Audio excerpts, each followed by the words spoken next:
U.S. officials believe Russia is laying the groundwork to invade Ukraine. According to the National Security Council, Russia has positioned a group of operatives to conduct a so-called false flag operation in eastern Ukraine. It would give Russia a reason to invade the country, even if that reason is fake. Meanwhile, a cyber attack knocked out several government websites in Ukraine on Friday. The origins of the attack have not yet been confirmed, but U.S. officials say Moscow could be behind it. CBS News correspondent Christina Ruffini has the latest. When there isn't an actual crisis to suit their needs, they'll make one up. U.S. intelligence officials said yesterday that in addition to about 100,000 troops near Ukraine's eastern border, Russia has deployed experts in explosives and urban warfare, capable of manufacturing an assault on their own supporters. We call a false flag operation, an operation designed to look like an attack on them or Russian-speaking people in Ukraine, again, as an excuse to go in. An excuse, the White House says, that could come in many forms, including disinformation. Russian influence actors are already starting to fabricate Ukrainian provocations in state and social media to justify a Russian intervention and sow divisions in Ukraine. And this week's high-profile talks between the U.S., Russia, and European nations left American diplomats openly unsure if Russian participation was little more than political cover. There was no commitment to de-escalation, no. Meanwhile, yesterday, hackers targeted more than 70 Ukrainian government websites. Russian state actors are suspected. The culprit left an ominous message: be afraid and expect the worst. I think what we're going to find is this is just the beginning. Chris Krebs, former director of the U.S. Cybersecurity Agency. Whether it's narrative building and propaganda, disinformation, or technical attacks is just part of the toolkit that virtually every government's going to use from now going forward. And again, the Russians have been quite good at this. For more, I'd like to bring in Daniel Treisman. He is a political science professor at UCLA and a research fellow at Stanford University's Center for Advanced Study in the Behavioral Sciences. Daniel, thanks for being here. So more evidence seems to be mounting that Russia plans to move forward with a Ukraine invasion. But let's just start off by explaining to our audience, what does the Kremlin have to gain with an invasion? Right. Well, I have to say it's not 100% yet that the Kremlin actually plans to invade. It could still be a bluff that they're using to try and extract some concession from the West. But if they're bluffing, they're doing it in a very realistic way. What could the Kremlin want if it actually does invade? Well, I think one concern is the situation in the Donbass, this region in the east of Ukraine, which has been in a kind of frozen insurrection now for some years. Putin may feel that the trend is moving against Russia, that time is not on his side, that the Ukrainian side is getting more militarized, is getting more advanced weapons, drones, and so on, and that this is really the best moment to try and consolidate the situation, reinforce defenses in Donbass. So I can imagine the Russian troops going in, occupying the territory of Donbass, which is basically already controlled by separatists loyal to Russia, and perhaps even annexing the Donbass. So that could be the aim if they do go in. Also, the bigger picture aim is to just try and disrupt relationships in the West, to try and drive a wedge between the U.S., Europe, between hawks and doves in the West, and to try and prevent any consolidation against Russia in the West. So, Daniel, you mentioned the separatists in the Donbass that are loyal to Russia.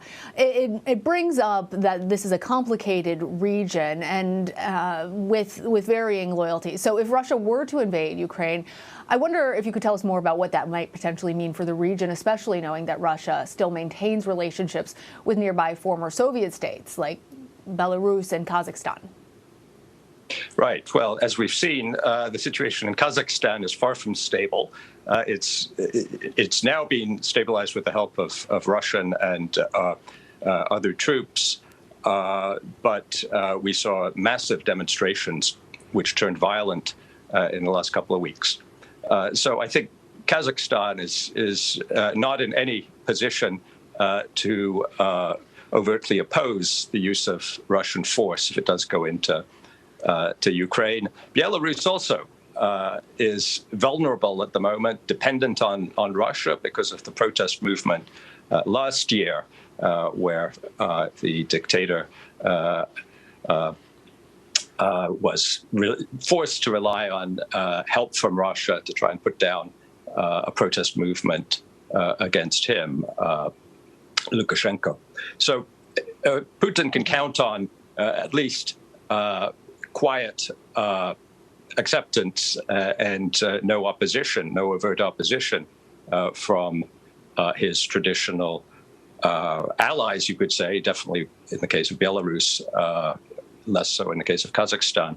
But I don't think he has to worry about any problems with his immediate former Soviet neighbors. Now, in Eastern Europe, of course, this is likely to lead to more militarization, demands for more deployment of NATO troops and the NATO members, and a much more coordinated and serious plan to defend against further Russian aggression.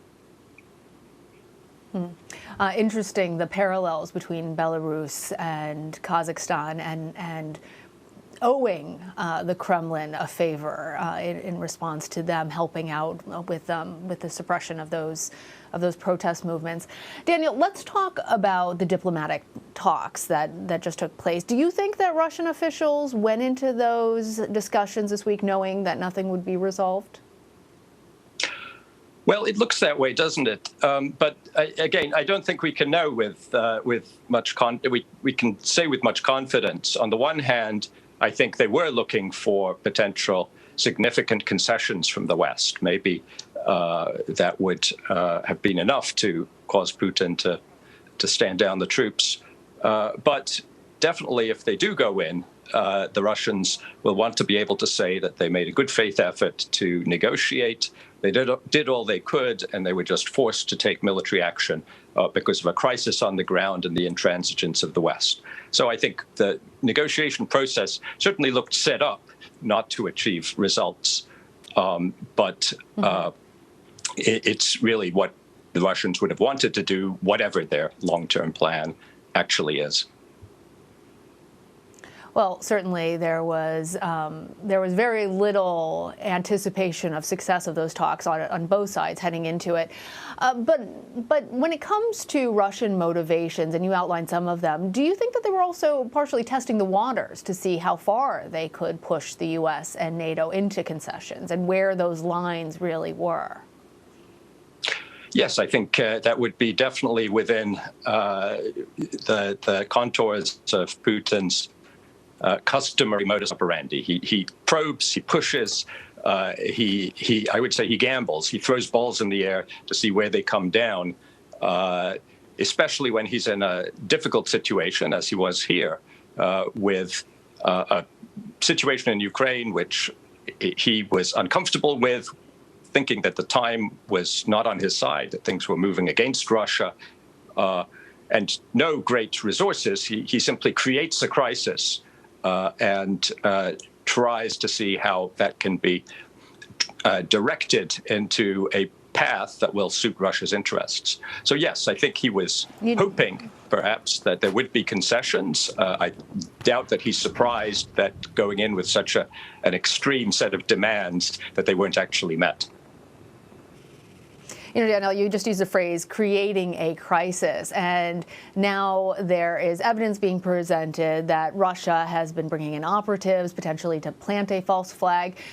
Given all of that, if it is in fact true, and as you've said, there are caveats to all of this, what would be the next steps for the US and NATO, and how should those steps be navigated?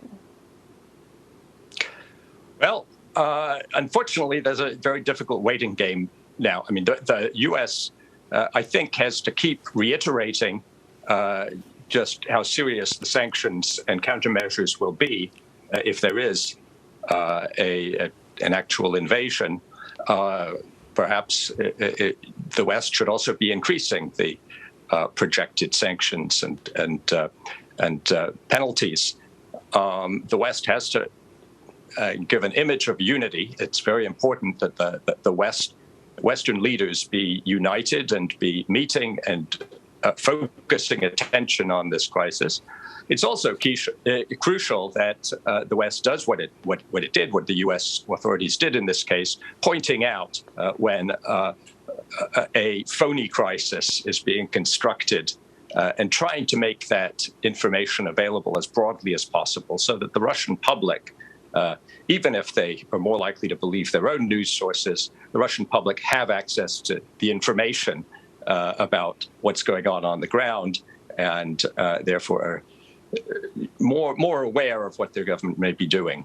So I think that all that has to be done, and in the bigger picture, the West has to think about longer-term deterrence measures. I mean, if Russia invades Ukraine, I think it will really be a return to the Cold War, and that has huge implications for military posture in Europe, for all sorts of things related to the alliance.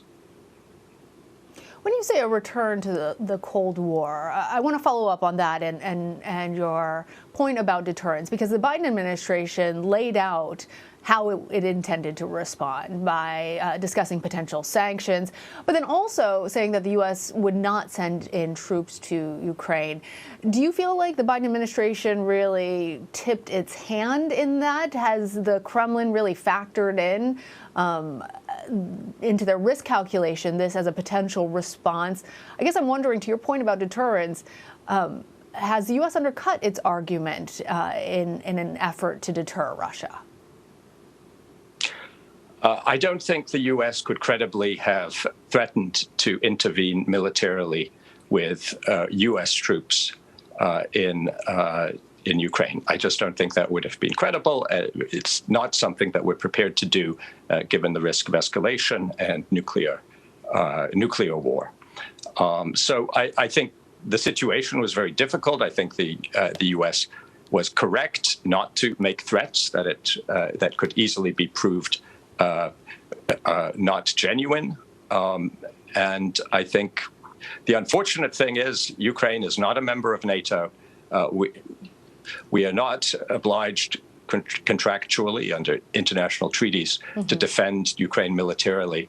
The Kremlin knows that, and there's no way to somehow provide the kind of deterrence that an ally would enjoy under a treaty when it simply isn't the case. So I think the U.S. was right to threaten extreme sanctions, but it simply wasn't a feasible option to threaten actual military intervention. Now, of course, we can say that we will provide Ukraine with more weapons to defend itself in the event of an invasion, but that's certainly stopping short of threatening to go to the nuclear threshold to defend Ukraine.